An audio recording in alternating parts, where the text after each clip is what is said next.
Edward II once wore the crown of England, but by 1327 he was a king without power, without allies, and without hope. His wife, Queen Isabella, and her partner, Roger Mortimer, had turned the country against him. They forced him to give up the throne and locked him away in Berkeley Castle, far from the world he once ruled. Inside the cold stone walls of the castle, Edward lived like a prisoner, not a king. His cell was dark, damp, and miserable. Guards kept him awake by beating metal outside his door. They starved him, terrified him, and broke him slowly day by day. The man who once commanded armies was now a weakened figure waiting for whatever came next. But Isabella and Mortimer were not satisfied. They feared that as long as Edward lived, someone might rescue him and try to put him back on the throne.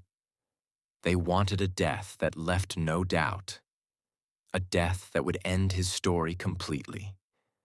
And they wanted it done in a way that left no marks on his body.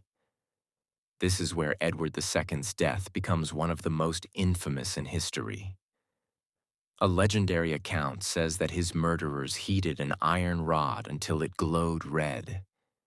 Then, to make sure no wounds showed on the outside, they held him down and pushed the burning iron into his body from behind, destroying his internal organs while leaving his skin unmarked. According to the story, the pain was beyond imagination. A slow, silent torture meant to erase him completely. This legend became famous because it symbolized the cruelty and humiliation of his final moments. One of the worst deaths ever recorded for an English king.